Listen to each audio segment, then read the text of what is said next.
Hi అండి, అందరికీ నమస్తే. ఈరోజైతే లెగిసాను. లెగంగానే తలైతే మస్తు నొప్పి పుడుతుంది.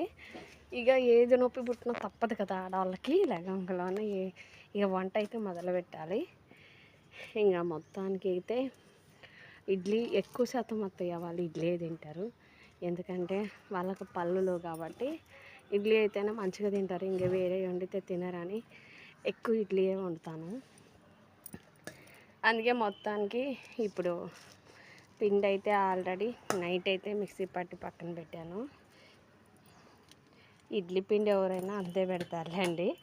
అయితే మొత్తానికి మంచిగా అయితే మనం వేసుకునే ముందు కొద్దిసేపు ప్రెస్ చేయాలి, బాగా కలుపుకోవాలి.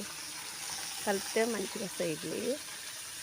మనం గ్రైండర్లో పట్టినా విడిగా రుబ్బినా ఇట్టు ఉంటాయి ఇడ్లీ, కానీ నేను మిక్సీలోనే పట్టానండి.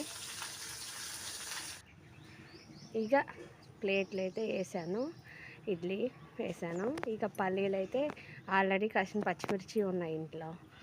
అయిపోయి ఫ్రిడ్జ్లో స్టోర్లో ఉంటే కొన్ని తీసిగా వేయించాను. పచ్చిమిర్చి వేయించి ఒక పల్లీలు అయితే వేయించాను. మిక్సీ పట్టేశానండి. కొంచెం చింతపండు వేసి తాలింపు వేసుకోవటమే. మిక్సీ పట్టి తాలింపు వేసాను, ఉప్పు వేసి. చట్నీ అయితే మాత్రం నాకు చాలా బాగుంటుందండి.